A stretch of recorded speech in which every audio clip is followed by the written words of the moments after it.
मित्रों, आज एक ऐसी उपलब्धि हम साझा करना चाहते हैं जो विकास की यात्रा में एक मील का पत्थर है। हमारी regional industry conclave national road show के माध्यम से 25 बिलियन यूरो का निवेश हमने आकर्षित किया है। यह सिर्फ एक आंकड़ा नहीं है, ये दर्शाता है कि भारतीय उद्योग जगत में मध्य प्रदेश की क्षमताओं पर किस प्रकार से विश्वास है, और इसी विश्वास को लेकर के मैं यहाँ आया हूँ। जर्मनी की कंपनियां भी इस विकास यात्रा का हिस्सा बने। मुझे खुशी है आज इस सत्र में कई ऐसे सफल उद्योगपति मौजूद हैं जिन्होंने भारतीय मूल होने के नाते न केवल जर्मनी में अपनी पहचान बनाई बल्कि वैश्विक व्यापार में नए कीर्तिमान भी स्थापित किए हैं। मित्रों, आज मैं एक निमंत्रण विशेष लेकर आया हूं। आगामी फरवरी माह में भोपाल में, जो भारत की स्वच्छतम राजधानी एवं झीलों की एक विशेष नगरी है, जहां हम ग्लोबल इन्वेस्टमेंट समिट करने जा रहे हैं। यह एक समिट नहीं होगी, यह आपको हमारी मध्य प्रदेश की प्राचीन मेहमान नवाजी से भी जोड़ेगी, जो आज तेज गति से बढ़ने वाले एक राज्य की अलग इतिहास की कहानी लिखने को तत्पर है। आइए मैं व्यक्तिगत रूप से भी आपको आमंत्रित करता हूं। मुझे मालूम है जिस धरती पर आकर मैं अपनी बात कह रहा हूं, ये मैक्स मुलर की धरती है, जिनने हमारे वेदों के पवित्रतम ग्रंथों को दुनिया के सामने सरलता के साथ अनुवाद करके उसकी गहराई से समझाने का प्रयास किया है। मैं जर्मन में अपनी बात कह रहा हूं तो मैं ये भी जानता हूं कि ये ऐसा अपने पुरुषार्थ और परमार्थ के साथ जीने वाली संस्कृति के लोग हैं जिनकी दुनिया में किसी और देश से समीपता हो न हो, लेकिन निश्चित रूप से भारत के साथ समीपता है, जो आपकी इच्छा शक्ति के साथ आपके मन के अंदर के संकल्प को प्रतिबिंबित करती है, जिसने कड़ी से कड़ी चुनौतियां सेकंड वर्ल्ड वॉर में भी सहन की है और दुनिया के सामने मजबूत अर्थव्यवस्था बन करके अपनी एक अलग पहचान बनाई है। मैं आपका स्वागत करता हूं।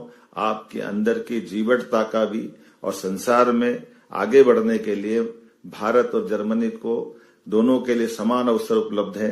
आइए एक बार फिर मध्य प्रदेश की तरफ रुख करें और हमारी साझा विरासत को मजबूत करें। तो हमारे जीवन में हमारी संस्कृति की विशेषता है।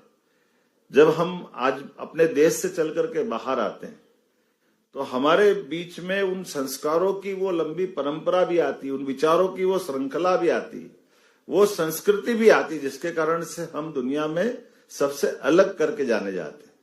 इसलिए हमारे देश का अतीत काल किसी देश के ऊपर कब्जा करने वाला नहीं, किसी देश के लोगों को बुरा करने वाला नहीं, किसी देश का नुकसान करने वाला नहीं। हम दूध में चीनी की तरह मिल जाने वाले लोग हैं। हमारी विशेषता है कि हम उस हालात में तुरंत ढाल लेते, जिन हालातों से हमको भले ही हलाकान हुए, हम परेशान हुए, लेकिन परेशानी में भी आनंद ढूंढ लेते हैं। इसलिए हमारी जो संस्कृति, सनातन संस्कृति, ये ज्ञान बांटने वाली संस्कृति, ये मनुष्यता के आधार पर जीवन जीने वाली संस्कृति। हमने 2000 से अधिक प्रक्रियात्मक व्यवस्थाओं को या तो खत्म कर दिया या सरल बना दिया है। कई कानूनों के प्रावधानों को खत्म किया है जो बिजनेस में रुकावट बनते थे।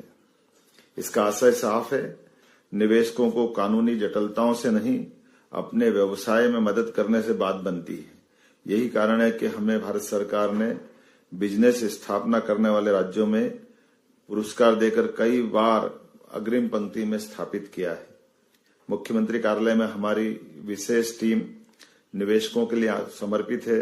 हम कहते हैं मध्य प्रदेश में निवेशक मेहमान नहीं, परिवार का एक अंग है। इसलिए हर प्रोजेक्ट की मॉनिटरिंग भी मैं खुद करता हूं।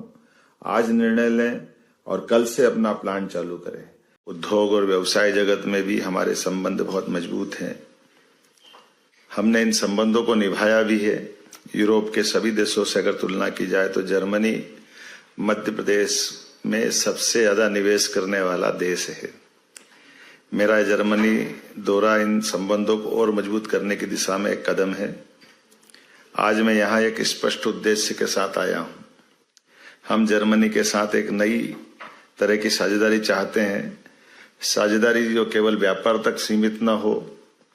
हम चाहते हैं कि जर्मनी की कंपनियां अपनी उन्नत तकनीकी के साथ मध्य प्रदेश में निवेश करें। मध्य प्रदेश में उपलब्ध प्राकृतिक मानव संसाधनों एवं जर्मन की तकनीक का जिनमें संगम हो। मित्रों, मध्य प्रदेश आज एक संपूर्ण इन्वेस्टमेंट डेस्टिनेशन है। यह एक विशाल मार्केट है जो कि निवेशकों के लिए स्वर्णिम अवसर भी है।